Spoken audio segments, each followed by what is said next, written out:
So without further ado, today what we have is a really exciting panel discussion between four panelists who are all working within the contemporary art world in Los Angeles, and is presented by four of the ACAD schools in Southern California, which is Cal Arts, Otis Art Center, and LCAD. And before we get too far into it, I do want to take a moment to have all of the staff that's present today that has worked to put this amazing panel together. Just do quick introductions so you all know who's here and who's behind this event. We'll start with Cal Arts, just since I'm here speaking. My name's Jen Hitchings. I'm the director of the Center for Life and Work at Cal Arts, which is Career Services.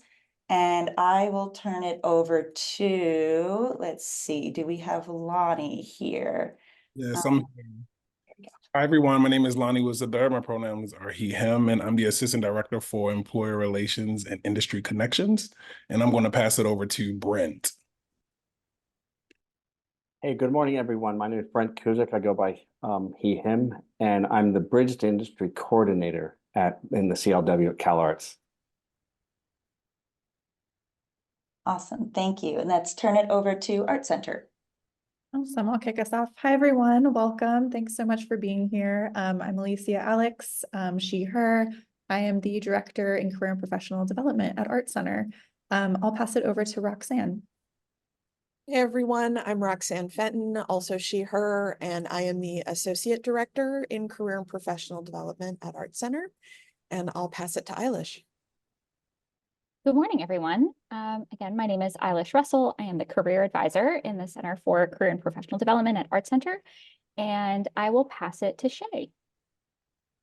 Good morning, everyone. I'm Shay Seymour. I'm the coordinator for Art Center Career and Professional Development. And I'll introduce our new hire, Amy. Morning, my name is Amy Gonzalez, and I am the Art Center's newest career advisor. Thanks, Amy. Should we pass it to Otis? Sure. Hi, my name is Julia Bingham, Executive Director of Career Services at Otis College of Art and Design. I'll turn it over to Valerie. Hello, everyone. My name is Valerie. I am the Assistant Director of Career Education at Otis College. I will pass it over to Talon.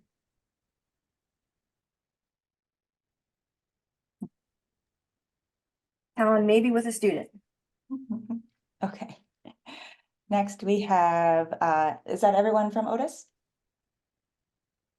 Okay, if it is, let's go to LCAD. Hello, everybody. I'm Robin Fuld, she, her, Director of Career Services. Awesome. All right, thank you all so much again for joining this discussion. For everyone in the audience, a couple housekeeping things. Just feel free to keep yourself on mute. You can turn your cameras on, of course, if you'd like. And if you have questions throughout the discussion, feel free to put them in the chat, or you can raise your hand. Chat is probably best, as the panelists can keep an eye on that. And if it seems appropriate to kind of address those questions at the moment, we can do that. But we will leave time at the end to have an open discussion between everyone in the audience and the panelists. You can direct specific questions to each panelist or specific panelist, or to everyone, totally up to you. So again, without further ado, we're excited to have this panel discussion. Ultimately, given the title From Art School to Art World, Demystifying the Gallery Representation Model is really meant to just illuminate all of the various aspects of the relationship between artists and gallerists. Of course, that's very broad. There's a lot of different things to consider. So we really want to touch on various elements of that and how each of the panelists have worked with their artists over time, how they find new artists, how that relationship unfolds and continues and grows and changes over time. So with that, I would like to have each panelist introduce yourself. If you don't mind just stating your name, pronouns, the name of your gallery space, or your business and where it's located, and then when you opened, and anything else you think is super pertinent to just explain what you do and where you're coming from for this conversation would be awesome. So I'll just go through my screen and everyone's order here. Vanessa, would you mind starting? Yeah, definitely. Hi, everyone. My name's Vanessa Indies. I'm the co-owner and director of Good Mother Gallery. We have locations here in downtown LA, And then we have a location in Oakland, California, which we've had since 2014. So we're on 10 years now. And we specialize specifically in showcasing the works of emerging artists. Amazing. Thank you so much. Next, can we have Jeannie introduce yourself? Oh, sorry, you're on mute, I believe. There we go. Hi, everyone. Thank you. I'm happy to be here. My name is Jeannie Denholm. My pronouns are she, her, and I am owner of SCAPE Gallery. SCAPE stands for Southern California Art Projects and Exhibitions. It's a little bit of a hybrid business in that it's exhibitions where in a gallery format where we do coordinate solo and group exhibitions. Also, just art projects is a big part of the business. I do a lot of things outside of the gallery, art advising, collection management, some off-site curating. So I'm I consider myself a little bit of a hybrid gallery, art advising and exhibitions. And I have been in business, the business started in 2003, so going on 21 years. Amazing. Thank you. Next, can we have Neo? Hi, everyone. My name is Neo Vardan. I am the owner of Vardan Gallery. We opened our door in September of 2023.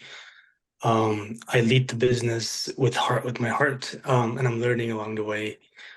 Thank you, Jen, for giving me this opportunity to speak about the gallery.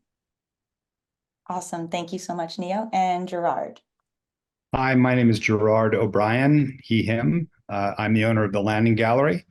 I started this program in my decorative arts gallery reform 10 years ago. And in 2015, we had our first exhibition here on Jefferson Boulevard in what's known as Jefferson Park, mid-city location. We're a representative gallery, although we did start out working with a number of California historic estates.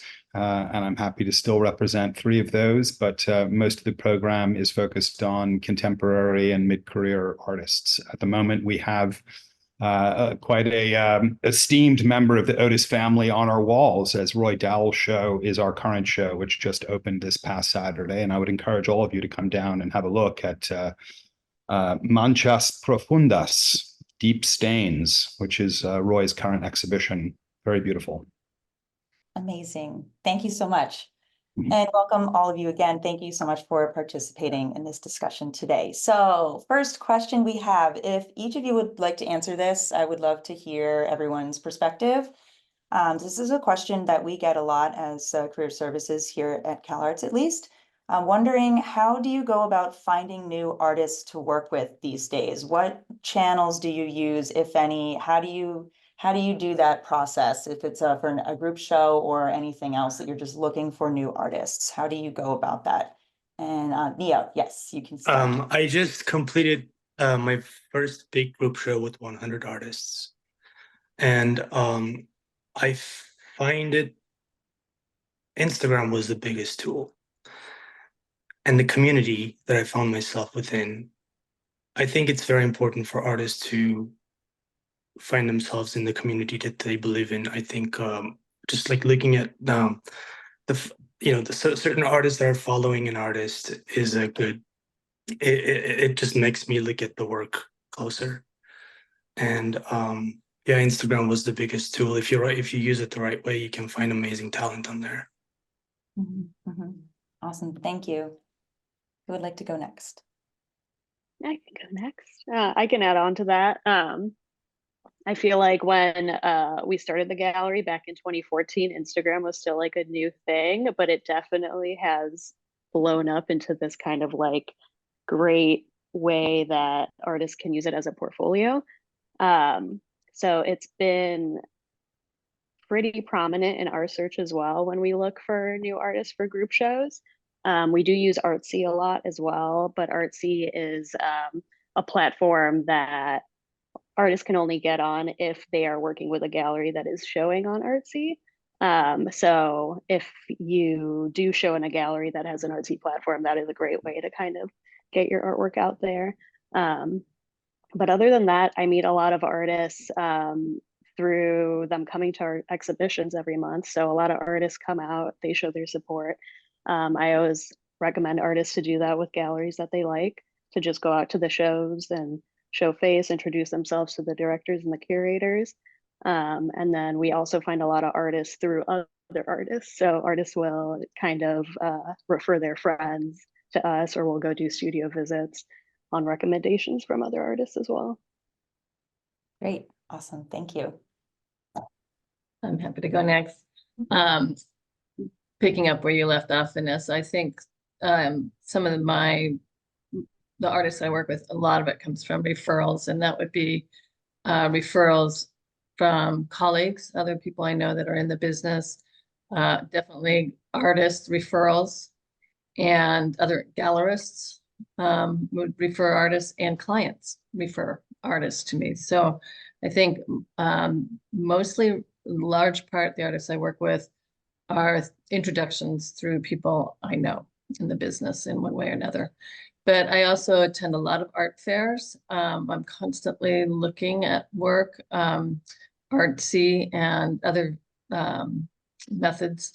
I encourage artists to, and not everybody does as many mailings today as they used to, but you know, I remain on a lot of artist mailing lists, whether that's through email or snail mail.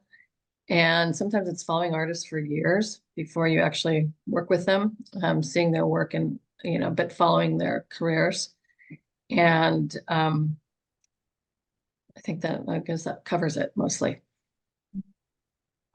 I think my gallery is similar to everybody else's story. I will say that for us, traditionally, the way we start with new artists is a group show. I like to think of my program as a family, honestly.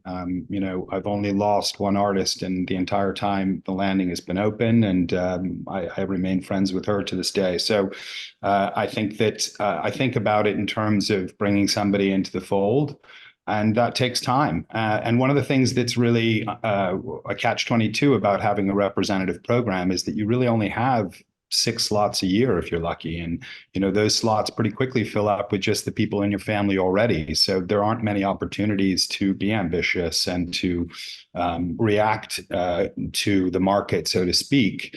I will say also that for me, the fairs have been a really important part of it. I've been participating in Not in Miami for the past 7 years, and I make a point of spending one day with myself and my director, or whoever's with me, to really go out and look at the entire fair and then share notes on what has touched us or what we felt you know, has an impact for, you know, what our point of view is. Because I do think, I'm sure the other gallerists will agree, what you want to look for in a gallery is an advocate, is somebody who's going to be attuned to the type of work that you're making and understand the sensibility of the work that you're making. So there's no point in sort of throwing your lot out at everybody. You really want to try to find the right place for you. And generally, you're going to know that by the work that's hanging in the walls of the space.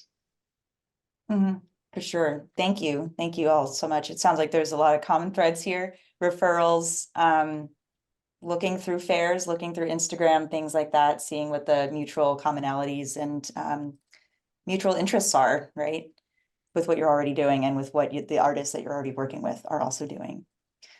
So kind of on that note, this is such a broad question, but what is seemingly the most important thing to consider for you when thinking about working with a new artist, maybe before you even do it, but if you see the work, you like the work, what is the most important thing to kind of draw from when you're reaching out to them for, let's say, a studio visit? Is it just the quality of the work? Is it their CV? Is it where they went to school? Does any of that matter? What kind of things are most important to you? I mean, I can start with that. The person is the most important thing, because relationship is everything in this world. Relationships are bonds, and you hope to have them for a long time. And so, you know, we all have made friends. You guys have all been in art school, so you have a community that you've built there. And really, our galleries are just an extension of that community. We build a community within our gallery. You know, I took the lead from very early on. I was lucky enough to curate a show at Blum & Poe Gallery, and it struck me when I went to Blum & Poe, anytime I went for an opening, there would be half of their roster in the room. You know, they all participated. They all were part of supporting the other members of their community. So for me, it always starts with the person. And you find out studio visits are so important because, you know, you're being invited into somebody else's environment. You're basically going into their home, so to speak. And, you know, seeing how they host is a very good indication of what the relationship will be like going forward. So, you know, don't, if you get that opportunity, which is a golden one, to have a gallerist or a curator come into your studio, that's really a very, very important moment. And, you know, knowing how you're going to navigate that moment and how you're going to present yourself is very important. Awesome. Love that. Well, totally agree. I know that's a thing we talk a lot about is the relationship, because as you said, it is a relationship. It's not a one-way street. It's reciprocal. Yeah, they may not like me. And that's a good thing to find out too. You know, I'm not for everybody. So, you know, you have to find your people, so to speak. Yeah. Awesome. I personally, I don't come from, you know, art history background. I'm just learning as I go, but doing a 100-person show was such a crash course for me.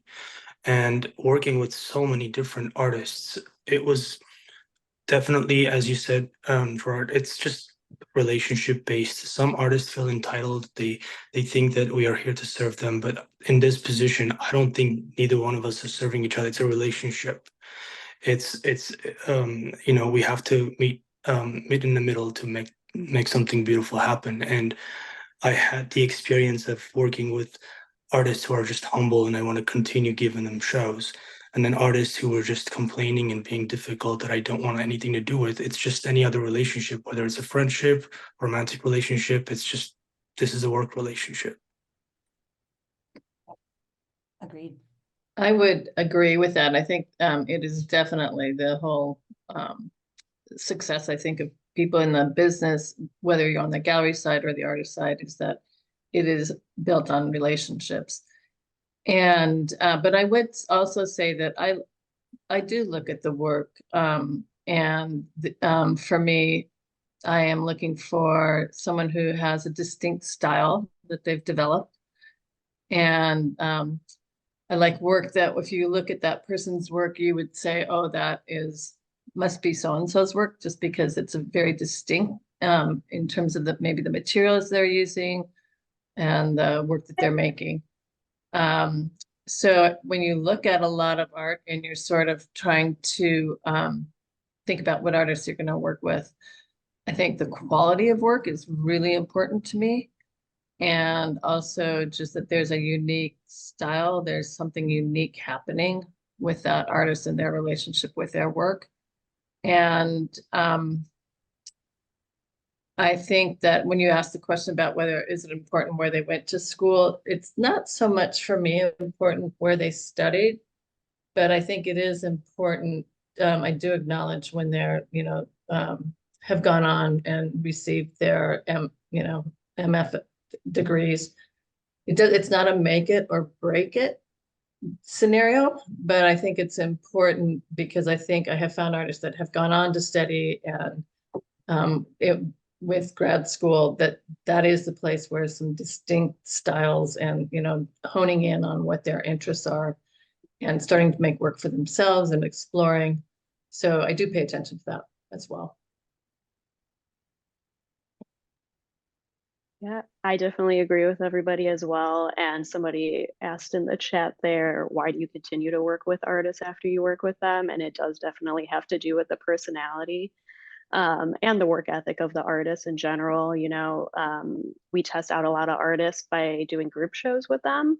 And we do about 5 to 6 group shows a year. And then we'll do about 5 solo or duo exhibitions a year to kind of fill up the rest of the space.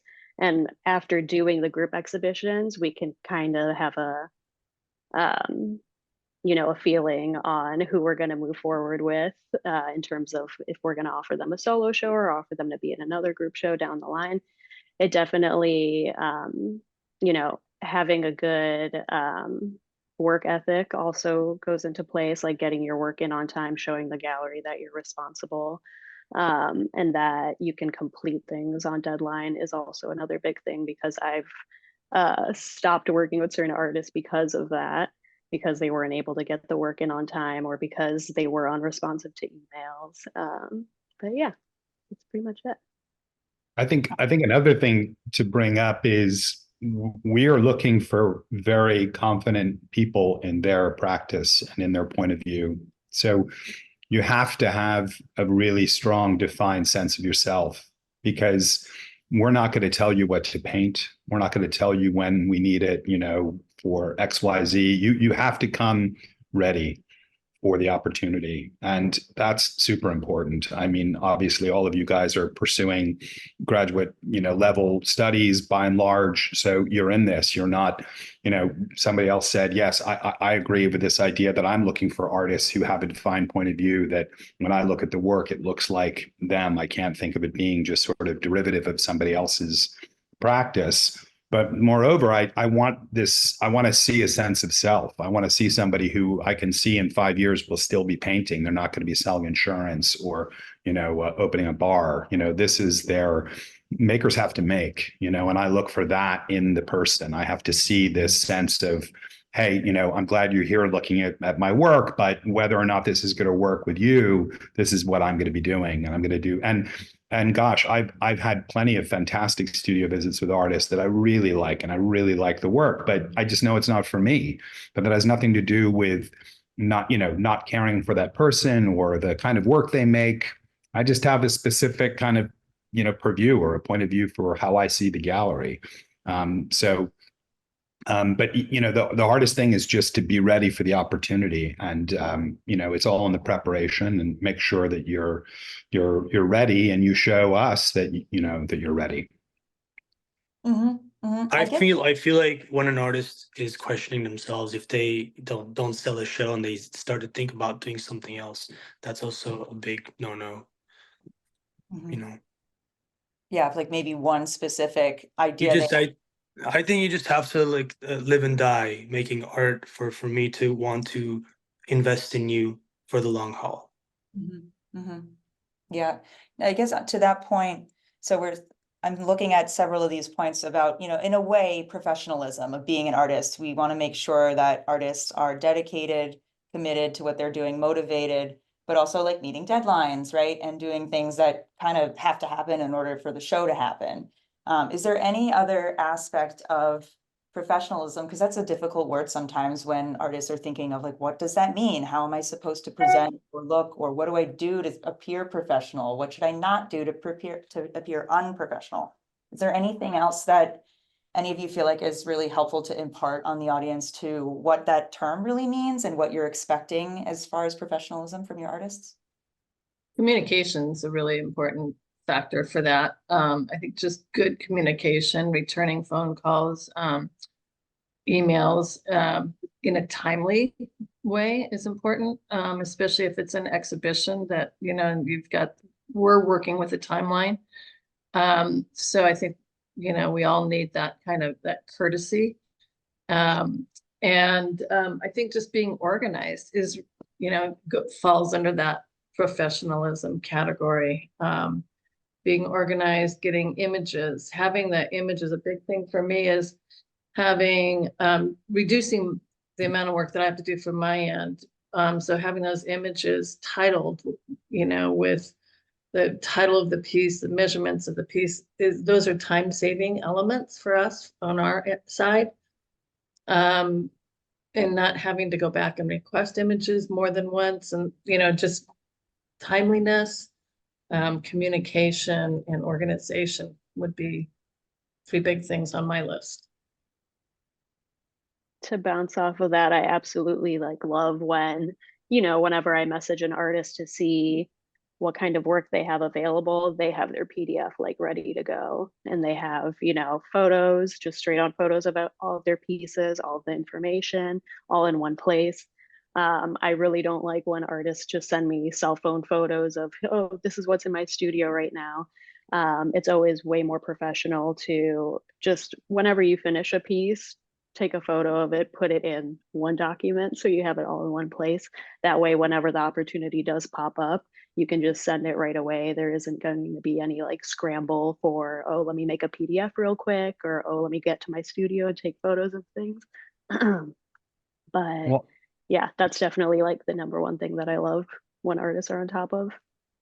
but by the same token, I've had great experiences with artists where they're just honest and they tell you they're not ready, or they don't want to show you work, or, you know, you're going to have to wait. Like, I like it when you're in control, you know, that's fine by me too. And, you know, I have the experience just this week of an artist that I do very well with, who's just opening a show in Florida. And I had advisors reach out to me who'd seen the pieces in Miami this past year and asking what else might be available. And I know there's a show about to open in Florida, but I still reach out to the artist and say, hey, you know, is there anything larger in the studio still? And, you know, in a half hour, I've got a PDF with 3 available works from his studio that I can offer, even though there's a show up, you know, a brand new 12 new paintings in Florida. You know, who knows why or how the people are going to come to you. You know, our job is to satisfy our clients who are asking for things. And, you know, oftentimes we've got to be able to rely on the artist, and for sure, being organized in your practice and having, you know, your materials ready is an advantage. I just saw oh, go ahead. Go ahead. Oh, I was just gonna say, I saw a question come up from somebody that wanted some detailed information of what a PDF should include. So I just thought maybe we should address that for them. And you guys chime in on this, but I think the PDF should include a good image of the work that is well cropped. Sometimes I get some, you know, images that haven't been cropped, meaning that it's just an image of the work of art. You don't necessarily want to see what else is in the studio behind it, or and then the title and the measurement of the work, the medium, and price point, if that has been, you know, achieved with the artist. Does anybody else have anything else to add to that? I was just gonna say that professionalism for me is when I see an artist working, showing up, and having the discipline to work in their studio and making the best work and telling the truth. I'm not always looking for a profession. I think for me to see an artist working and just keep on working and doing what they do, not caring so much about what people think, and having that confidence within their work, for me, that's professionalism. And the rest, I feel like it's my part to just sort of like guide find them and guide them along the way as a gallerist. Awesome. Thank you. We have one other question in the chat, a little bit of the ways up, and then we'll get a bit into pricing and selling. So there's a social media question. Do you all think that posting art on social media or Instagram takes away from the experience of viewing it in person? Does it ever hinder people from going to see the work in real life? Or is it beneficial enough for getting viewers excited about the work that you do want to be seeing work online? I know a bunch of you mentioned you tend to find artists through Instagram, but maybe talk about that dynamic a bit when you're working with an artist, for example, if you want to let them do what they do on Instagram, or do you have a little bit of a say in how they approach what they share, let's say before a show? Definitely, if I'm working one-on-one with artists for a show that's coming up, we do have a schedule for posting, and we don't really want every single piece to be just like dumped out before a show opens. But if the artist doesn't have anything other than that work, of course, there's ways to kind of post like sneak peeks of the images, studio shots, to kind of like, you know, dangle the work and not necessarily just flat out post it all. But yeah, usually every artists I work with is different. Some artists are very scheduled with their content posting, and some are kind of loose with it. For example, we have a solo exhibition coming up this Saturday with a local artist. And us as the gallery shot all the photos, and then we created like a schedule to kind of slowly post everything leading up to the show. And then in terms of like, I mean, I don't know if you all agree with this, but in terms of artists in general posting on Instagram, I like to look at it as like, this is your portfolio. You should be posting your artworks. You should be posting studio shots just to get people interested in your work. Unfortunately, the internet is like the main way people get discovered nowadays. I'm sure back in the day, it used to only be through studio visits and seeing the artwork in person, but now it's like the most prevalent form of finding new artists. So definitely having a strong online presence is going to, you know, help support your career, and just get eyes on your piece. Yeah.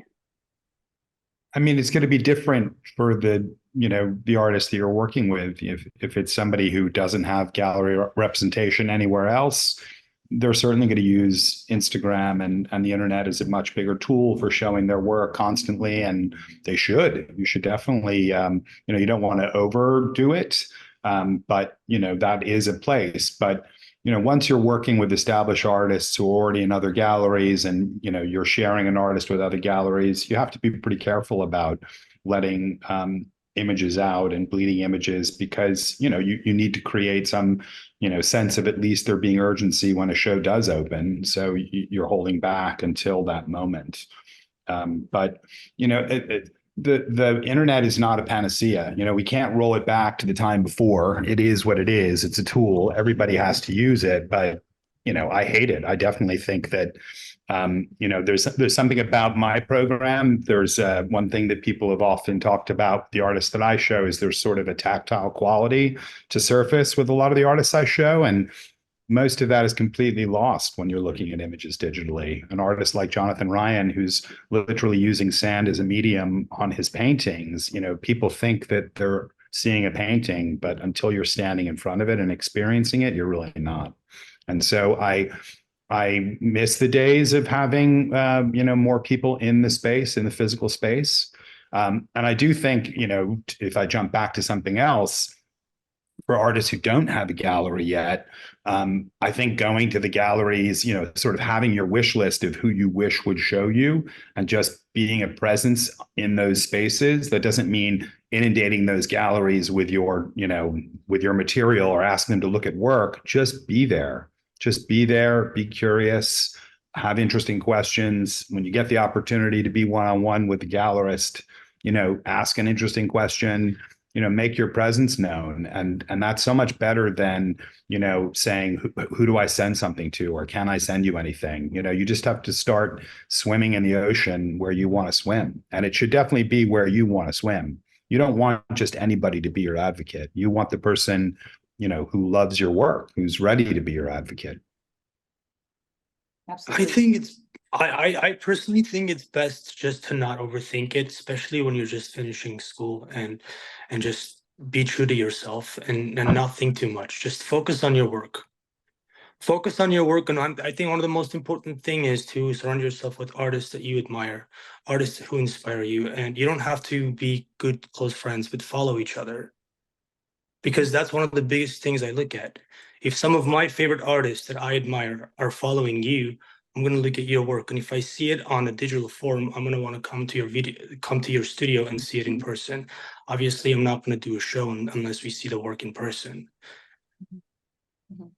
Awesome, thank you.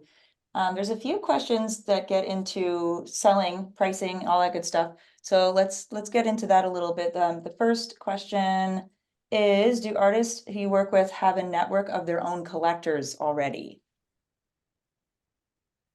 I work with a lot of mid-career artists, and so I think a number of them do have mailing lists and collector base.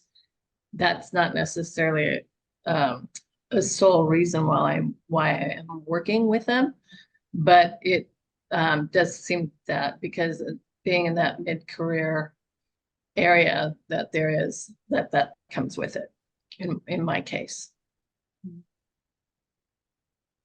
What was the question?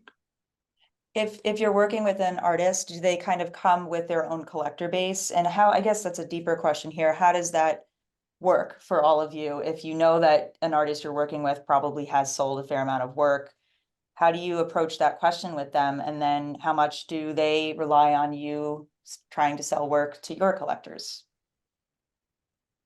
I have a show opening. Again, I'm a new gallery and I'm experiencing all of these. Currently, I have a big show with Chantel Martin, and we were on the New York Times, and the show didn't do that well. And she's, mid-career artist. My following show is with a up-and-coming artist in New York, Logan Seabrill, and the show's almost sold out, and I didn't do much. He came with collectors. So I think it's case to case. Yeah. I think also if you're working with artists who have other representative galleries, it becomes really important to schedule, for the artist to schedule themselves based on, one of the hardest things with an artist who becomes quote unquote hot is that they try to work too fast and they try to make work that's too fast. And most painting takes time, or if sculpture or whatever medium, film, video, whatever you're doing, you can't sacrifice your practice for commerce, dare I say, because if you get caught in that trap, then your minute can evaporate pretty quickly because, eventually people will look at the work and they'll look at it closely, and fast paintings are fast paintings. And, you really want to make sure, especially if you're working with multiple galleries, that you really think about a 2-year cycle of how you're going to let work out and who's going to have it when, and making sure that, I don't have a solo show in Los Angeles 2 months after you just had one in New York, because, we are all selling to the same clients. There isn't a wonderful group of LA collectors versus the great group of, it's the same people, and, sadly, it's sort of like a blessing and a curse. If you're coming out of school right now, there's never been more opportunity for you to find a gallery because there are way too many fucking galleries, excuse my language, but there just are. It's absurd. And so there's great opportunity, but, that also brings its own set of challenges. And,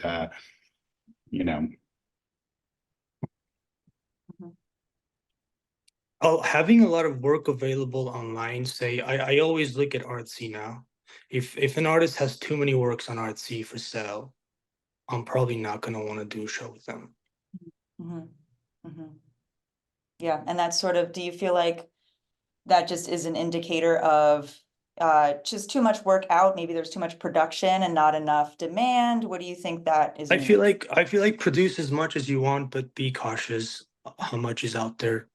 Because the reason I personally, and I learned this from the current show that I have, I was not aware, and this sort of like rang a bell that the current artist that I have on that's not selling well has over 100 pieces on Artsy that I was not aware of. And this also, now I'm looking at it, making sure that, the artist that I believe in, that I want to show the works, there's not a lot of works out there for sale. I'm a little bit jaded about those platforms because I had a decorative arts gallery before my art gallery. Again, my program grew out of a decorative arts gallery. And, I was lucky enough to be around for the beginning days of First Dibs, when the internet was just changing. And, the way it was in the beginning, First Dibs literally meant you had first dibs on what was going to be at the Paris flea market that weekend. It was first dibs. That's how Michael started it. And then he grew it city by city with about 15 of the best galleries in each city in the world. And so then it was incredible. First Dibs was amazing. I likened it to being Bergdorf Goodman. And then overnight, internet company buys it and they scale. Let's scale up. So you go from having 20 dealers in LA to 250. And suddenly, if you've sold a doily in the flea market, you're the same as me. We're all the same. And so I watched First Dibs literally destroy the decorative arts business. And I don't think it's ever actually really recovered. So I'm not on Artsy. I was on Artsy for the first year the gallery was open, and then I got the fuck off that platform because I don't think it's helpful to anybody. I don't think it sells a lot. I think it's a company just trying to scale up and hope somebody will buy it. And I don't think they really care about any of their artists or galleries or any of it. It's just, a big old marketplace. I think the best thing to do is, have your own website as an artist and as a gallery, and be present and use all the other channels. But I don't see Artsy as a great way to break an artist or build an artist's reputation or career. I just see it as a place where dead inventory is sitting around. And as I think Vanessa mentioned, Artsy, for anyone who doesn't know, artists do need to be represented by a gallery or not represented. They have to have shows with the gallery that has an Artsy account in order for their work to be listed on the platform. And it's market driven. It's based on buying and selling artwork. There is an editorial section, but that's just something if anyone has not looked too much through the platform. And it's a relatively new-ish. It hasn't been around for super long. But that's very helpful to hear everybody's perspective on that. So maybe to talk a little more about prices and consignment. So one question in the chat was, does the gallery provide a consignment agreement, or is that the artist's responsibility? I'm going to assume everyone says the gallery provides that to the artist. You have your own terms that you have determined based on how you want to run your business, and that is included on the consignment agreement. One quick question I'm thinking, have you all had moments where you have to negotiate the terms of a consignment agreement because an artist asks for some changes? Yeah. Yes. I'm sorry, go ahead. Okay, cool. Sure. I mean, for some artists, although this model has changed in the old days, and for bigger programs, I don't want to suggest that anybody on this panel today isn't a big program. I don't think I'm a big program, but it used to be sort of de rigueur that we might cover production costs for artists or, those sorts of things. So those can all factor in. If you have a practice where you're making something and the materials to make your work are expensive and we believe in you, then, perhaps the split might change, based on what your costs are. But, sadly, the truth is when you're going to price work, how much labor you put into it, what the costs are, all these things really don't matter. Like some people take 10 minutes to make something and it's the most expensive thing on the marketplace, and other people take a year to make a painting and it just doesn't factor in, sadly, to how much you can actually sell it for. Price is such an arbitrary thing. It really is. It's really a feel thing. And usually with a new artist, I don't really even like to talk about pricing until I've hung a show and I see the work in the space. And then I really get a sense of where I think things can be priced. I mean, if they're coming to you with a price, already, or an established price because they're selling with another gallery, that's one thing. But with new artists, it usually comes down to seeing the work in the room. And then, I've looked at 10 years worth of work in this room and I know where things are priced and I can figure out, where this should be. On our end, we showcase a lot of emerging artists. So these are artists that have a very young career. They've shown in a couple galleries. They're not necessarily represented yet. Maybe some of them are. But in terms of pricing for emerging art, it's completely like on our end, it's kind of just like an experiment. If you've sold work before, of course, the gallery should upkeep that price that you've been selling work for. But if you haven't sold any work before, we usually recommend artists to price their work as reasonably as possible, and so that they could grow a collector base. And then once a collector base is established, then we're able to discuss bumping up the prices slowly over time until, you get to the point where you're making something that, you feel like is worth your time. But the art game is like a long run game. You got to start slow and kind of make your way up the ladder and not get too focused on the money part and just get focused on I need my work to be out there. It needs to be shown. And like, I want to grow a collector base. I don't want to make my work $20,000 right out the door so that nobody can afford it, just so that I can make $20,000. It's not about that. Somebody You put a don't make question about, yeah, but somebody put a question in here, like, what's the art dealer split? I don't know about the rest of you guys, but in general, like regular gallery commission is 50-50. So 50% goes to the artist, 50 goes to the gallery. Of course, there's instances, like Gerard said, where an artist needs a specific build out or needs something, you know, just needs a little bit more budget. Of course, consignments are negotiable. We can like bump it in any direction.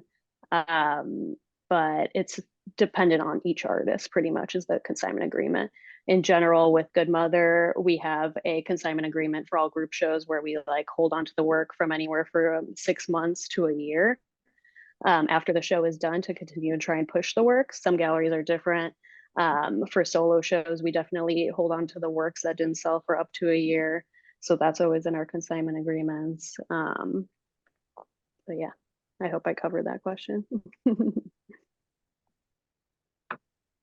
And let's see, other questions regarding payment, all of that. So we went over contract terms.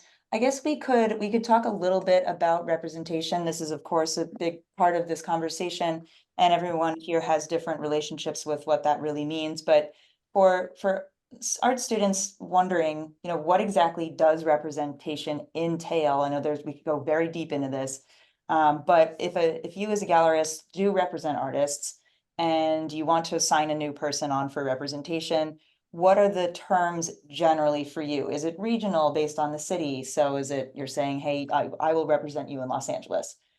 Is it the United States? Are they allowed to do group shows without your approval? Do you get percentages of all works that sell outside of your space, even if they sell in another group show? What are some things you want to kind of share with the group based on what representation looks like for you?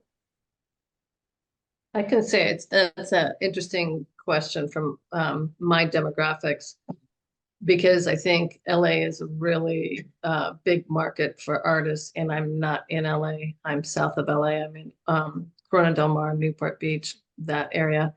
So for me, it's more, I feel like I'm being unfair to an artist to restrict them from showing in LA. I think LA offers them something that I can't necessarily in terms of exposure.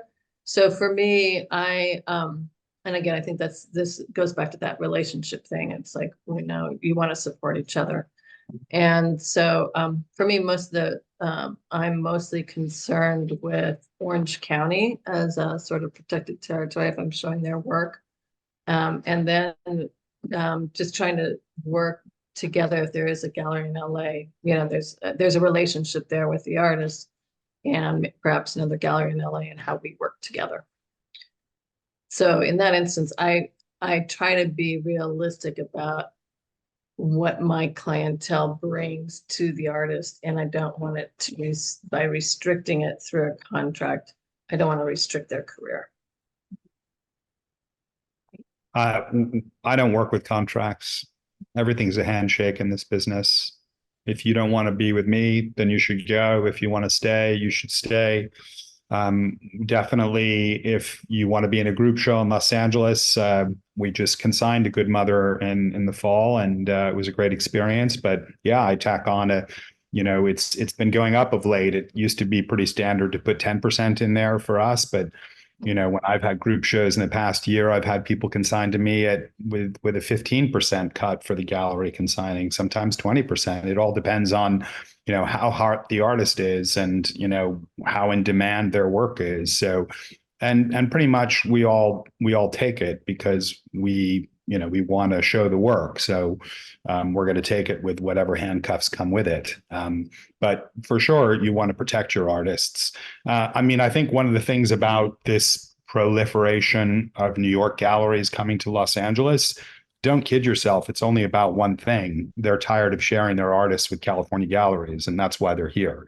They're here to open in California so that the next generation of young artists that they build, they won't have to share with a Los Angeles gallery. That's why the New York galleries are here. And some galleries from LA are brave enough to swim in the waters of Manhattan. I wouldn't recommend it, but some people are doing it. It doesn't seem to last very long for California galleries going there. But I have to say, I think the New York galleries will be in Los Angeles for a while, and I'm sure there'll be more of them to come. Mhm. Yeah, that's a really good point. We've seen that especially over the last, what, 3-4 years. It's been pretty wild. And yeah, to your point, Gerard, that for anyone who isn't familiar with a lot of the regional kind of aspects of representation, an artist ideally would have in a lot of ways, a New York gallery, an LA gallery, maybe Berlin, maybe London, maybe some European city, and then all of the galleries work together to make sure the price point's all the same. Everything's kind of agreed upon, but if they can't, a lot of artists will not be able to have an LA and New York gallery if every gallery that they would work in has locations in both cities. So that makes things a little complicated now. And I think that's dictating a lot of artists having to choose in a way that they didn't have to before. So, okay. These are good problems, because if you're dealing with one of those galleries, you're in a good place. You're swimming in a good place.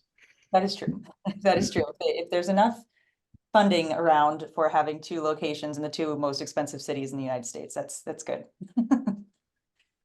So contracts, I know we went into a little bit. That's an interesting point, especially Gerard, that you're much more relaxed with those types of agreements, and to go into what we were saying before, the relationships pieces. I mean, we have contracts, we have consignments, so it's not like there isn't any paperwork and we're not held to any kind of covenant or tenant.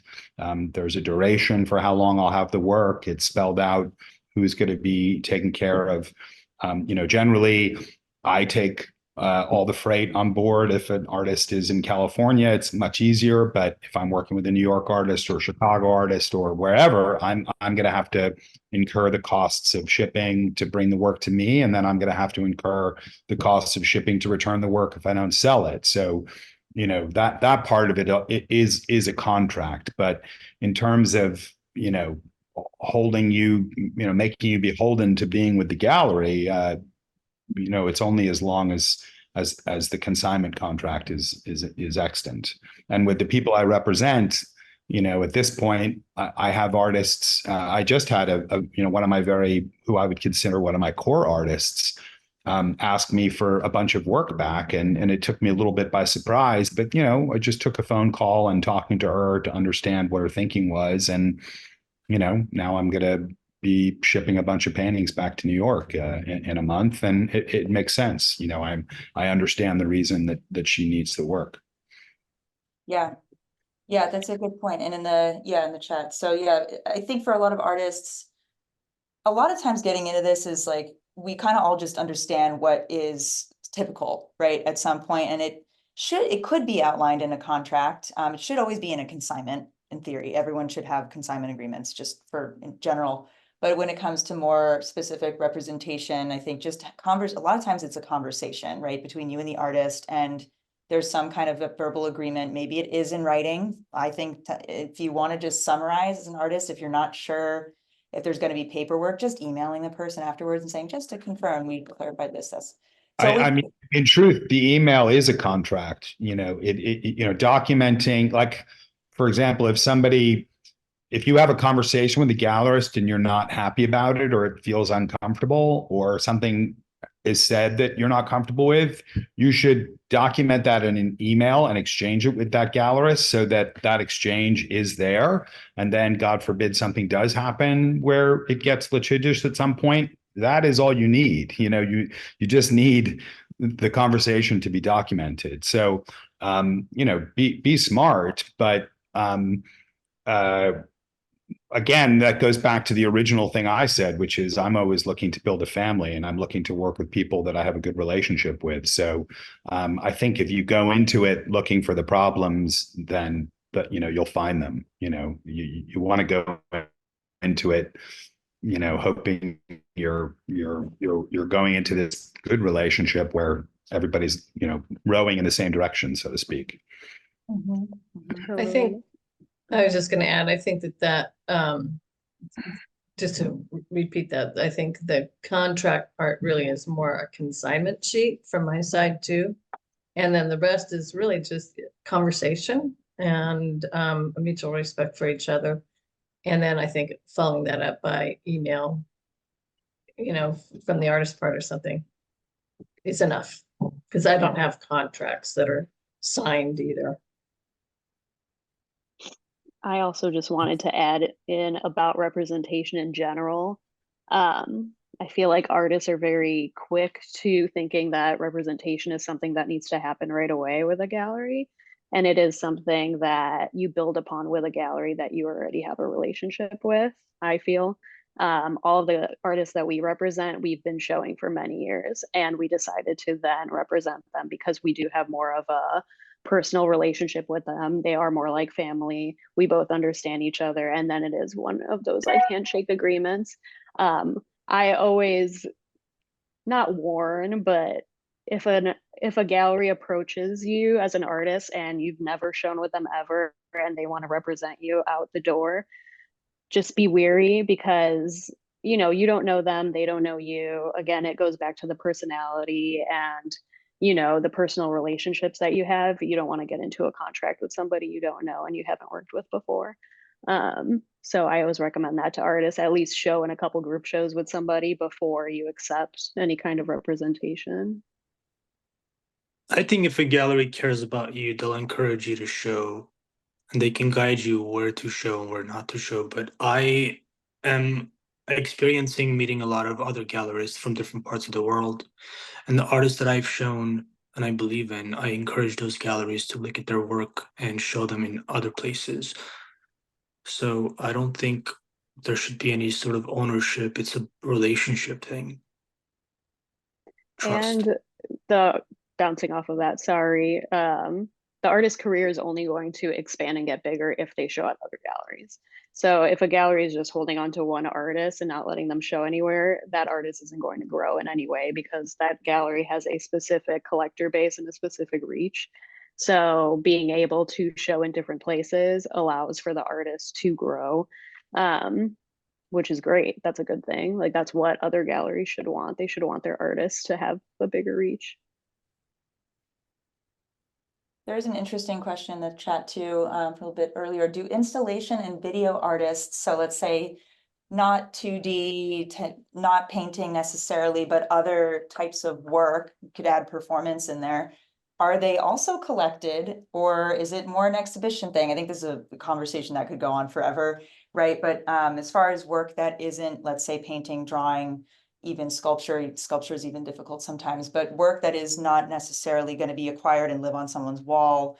How do you all kind of navigate that with your artists? It depends, of course, on what types of work you've shown before, but from my perspective, yes, everything can sell. I mean, we've all seen those crazy examples of really ethereal conceptual works being sold. I mean, Soloist pieces, Catalan, all of these pieces that end up usually in institutions rather than personal collections. But does anyone have anything else they want to kind of weigh in on that subject? Less traditional media. I've had a lot of experience showing video art and performance art at the gallery, and it depends is pretty much my answer. We've shown video art that was like specifically made on VHSs that then the artists, we could then sell those VHSs and, there was only 5 of them made and that's it. If it's a video that's just on a loop in the gallery, we've had artists make sculptural work or pieces in tandem with the video that then those sculptures or pieces could be sold kind of like as part of the video. But yeah, it depends on every situation. Performance art, you can't really sell it. So if the artist does make something that is tangible along with the performance piece, that's kind of an easier way to be able to, make the work available for people to buy.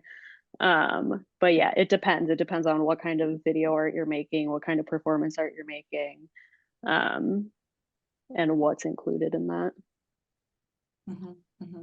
I mean, I think that if you're making that kind of work, you're going to gravitate towards a gallery that has experience in working with artists that show that kind of work. I don't think that every gallerist has the capacity to undertake showing challenging media.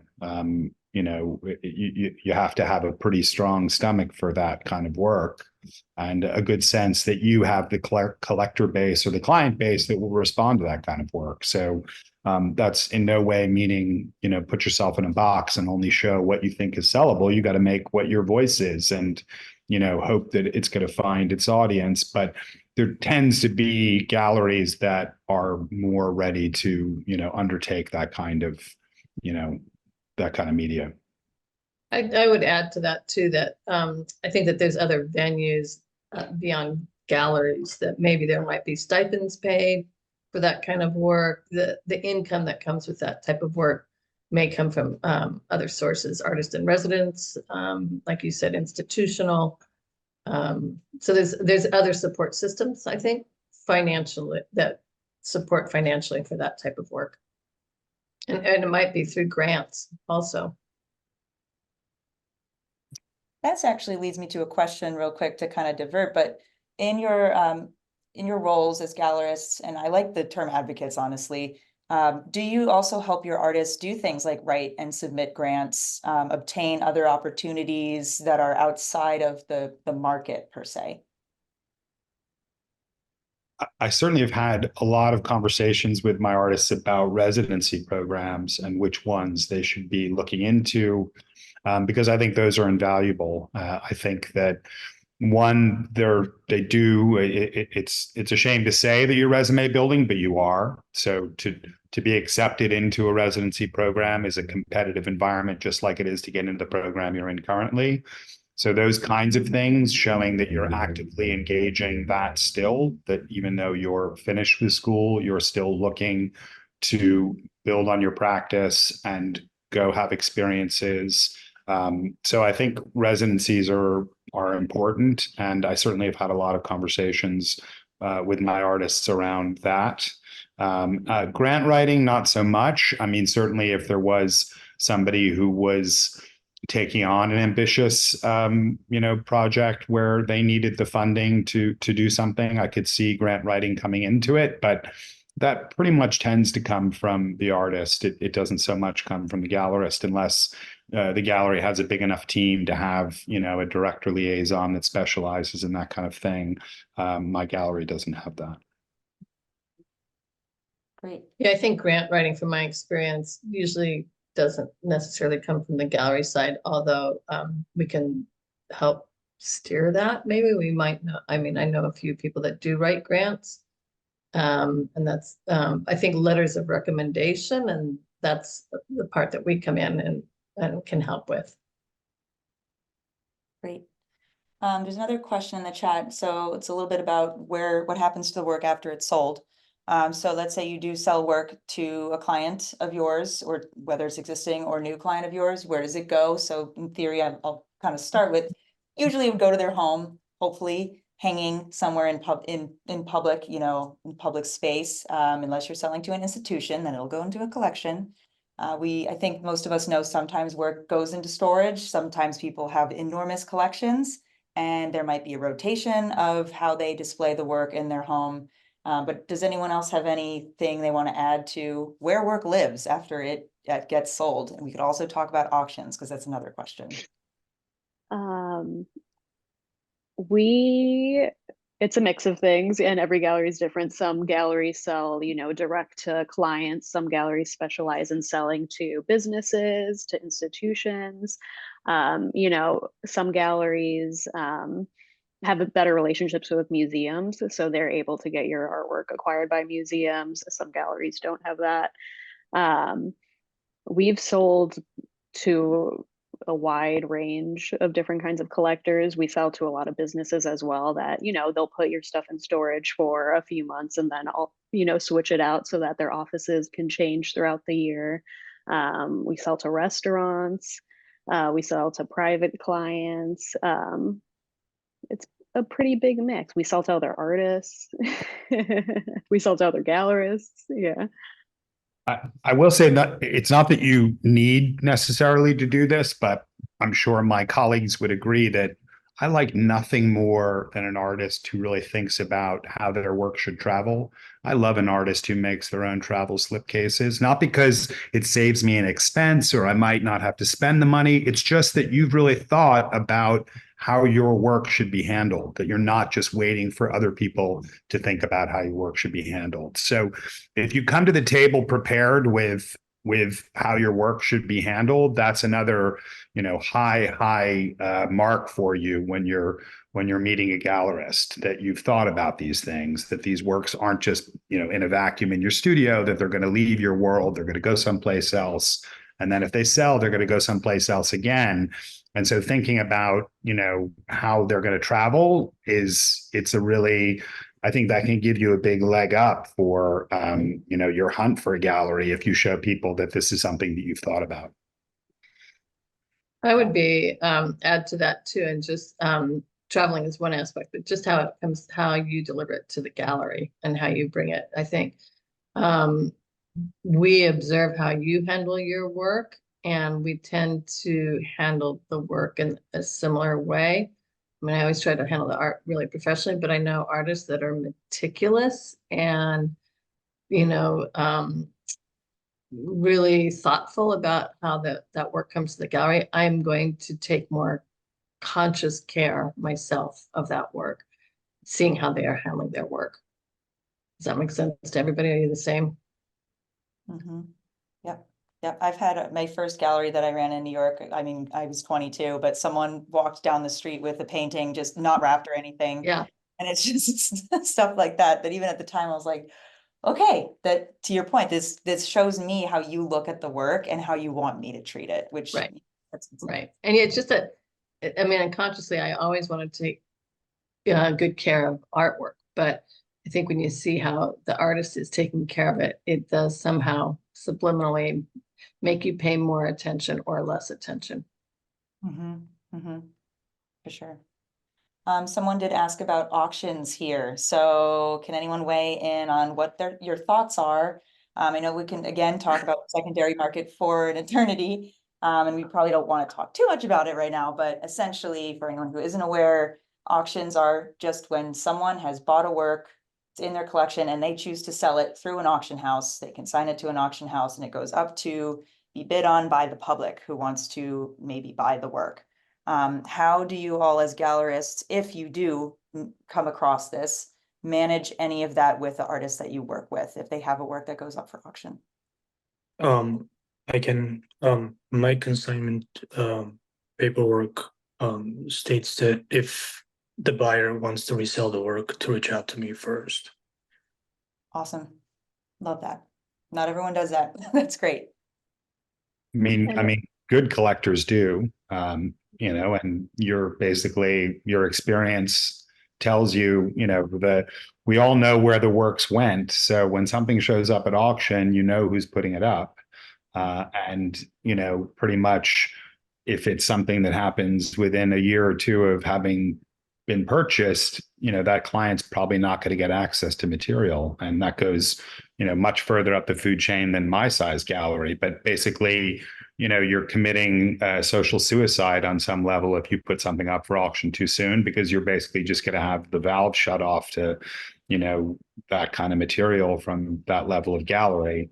I think that probably all the galleries presently we're probably not dealing with this problem as much as some bigger galleries are, but it can happen.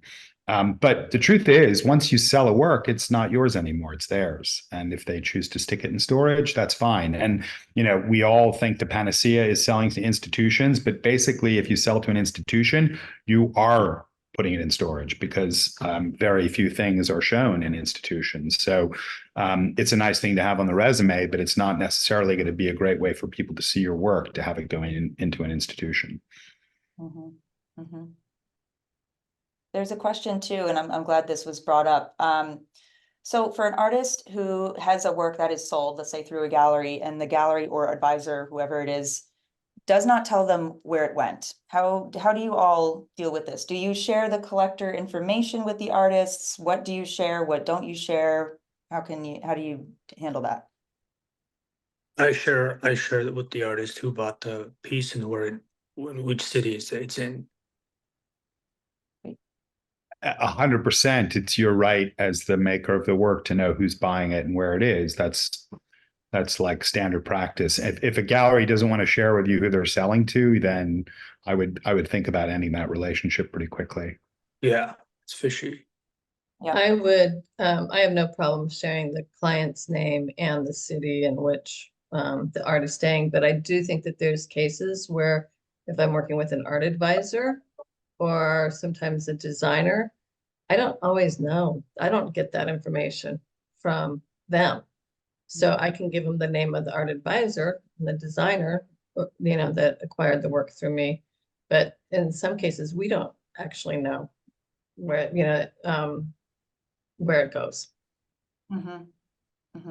Yeah, same. It's usually it's pretty straightforward. Like we have the client's information, we'll like give the name and the city they're in. But of course, whenever a art consultant or some kind of middleman buys the piece, you kind of don't know where it's going to go. All right, thank you. We are getting close on time, so I did want to make sure we got through most of the questions, I believe. I was kind of curious, which is a kind of, you know, basic question of these sorts of panels. Is there anything that you have experienced, especially with new artists right out of school, that you want to impart on this audience to try to avoid doing? So something that is either just a bad practice or maybe an assumption of how the gallery system works, any sort of stories that you can kind of share with the audience about what they should be thinking about coming out of school. And we talked a bit about what's to be expected.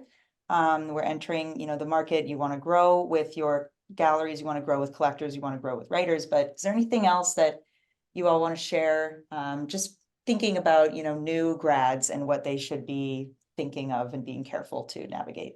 Well, one thing I saw in the questions that I think is smart, you know, my gallery certainly says on our site that we don't take submissions. So don't submit to a gallery that says they don't take submissions, because they mean what they're saying. So that's already going to kind of be a knock against you. But on the other hand, you're saying if you come into our world and you're trying to have conversations, because of the medium of Instagram, you know, we're all human beings. We look at who posts about our shows. So if you come to a show, post about it. And most likely the gallery is going to look at the person who posted. And if they do that, they're probably going to take the 2 seconds to click on your profile. And you're probably going to have in, you know, the first 2 or 3 pages of your Instagram page, a piece of your work. So we're going to get to know what your work looks like because you responded to the work you saw in our gallery.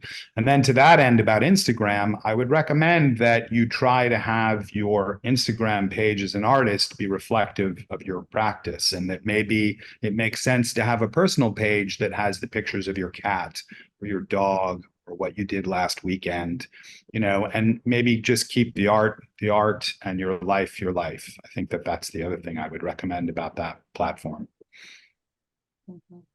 One of the things, oh, go ahead. I was just going to say, I would love to add on that. Thank you.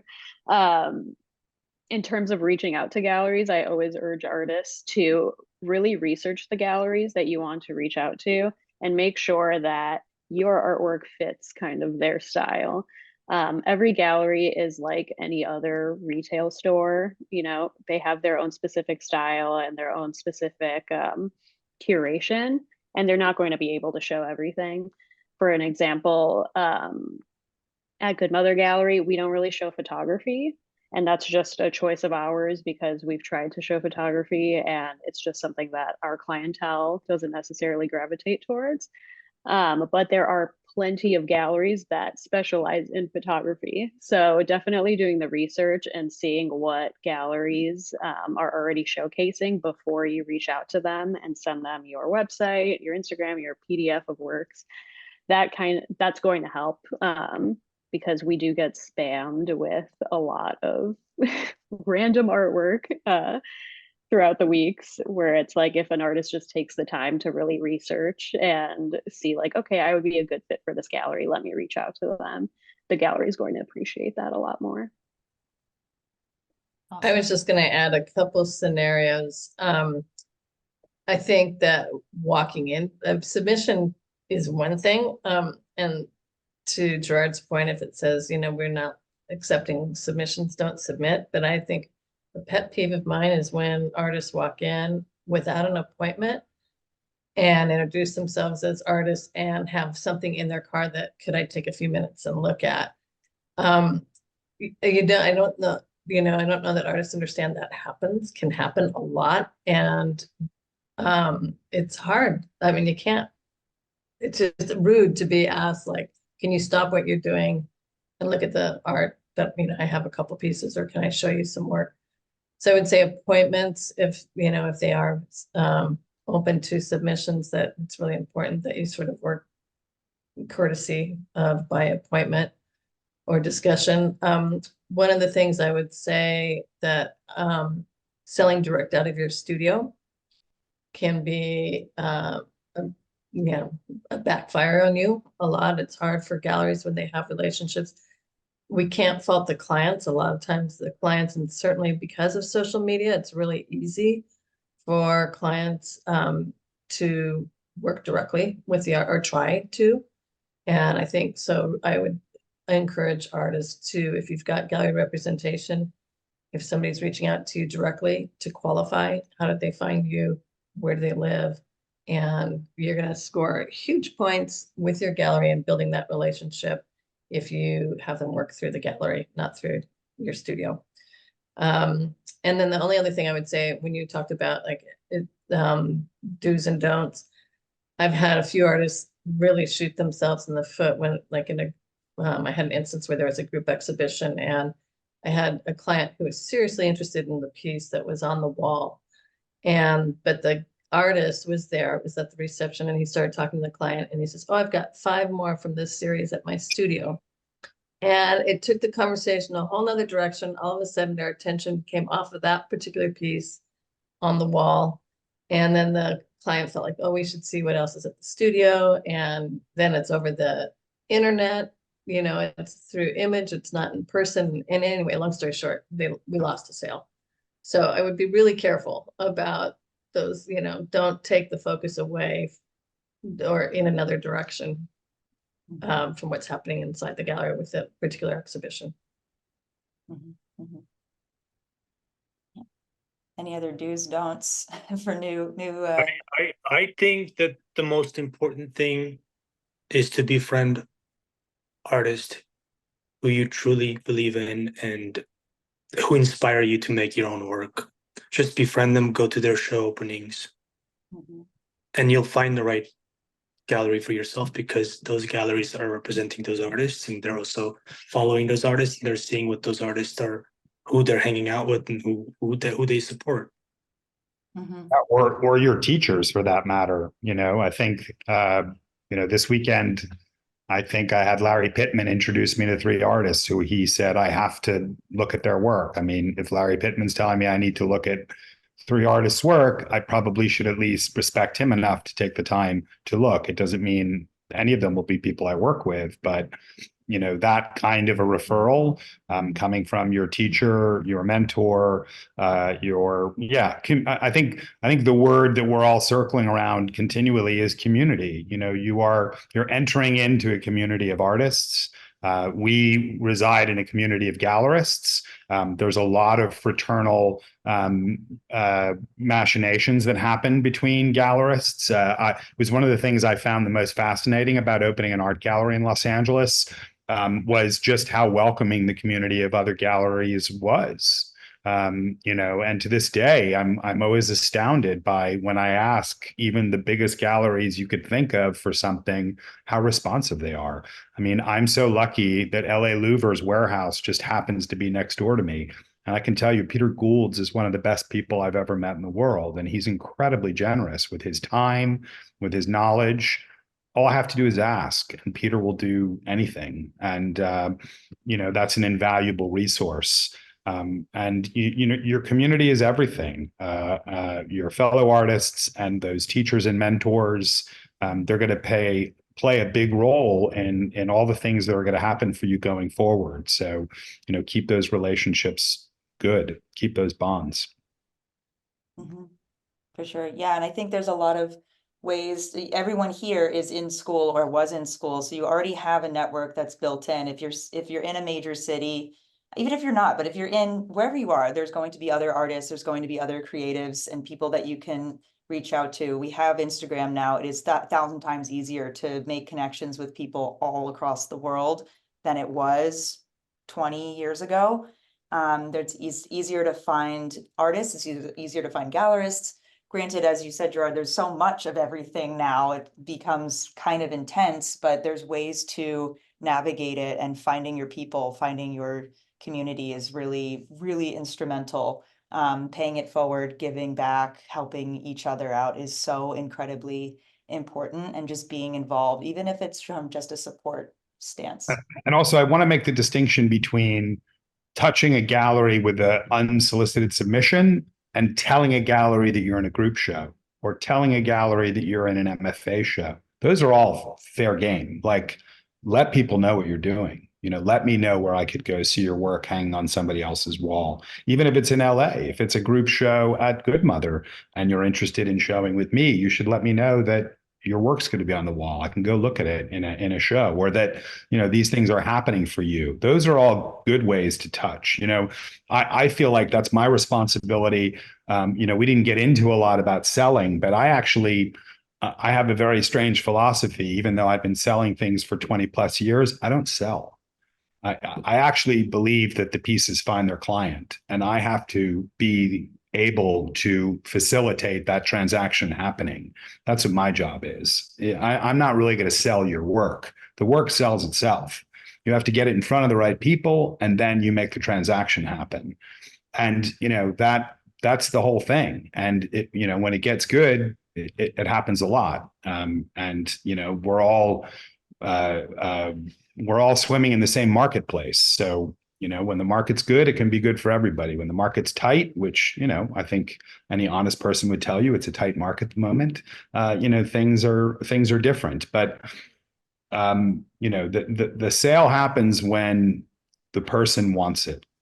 The best time to sell something is when somebody wants to buy it. And that's usually when you find out how much something is too, because prices actually don't mean anything. Works transact at the price they transact at when the transaction takes place. And, you'd be surprised how many times it's nowhere near the price that you think, when the price was on the wall. Yeah.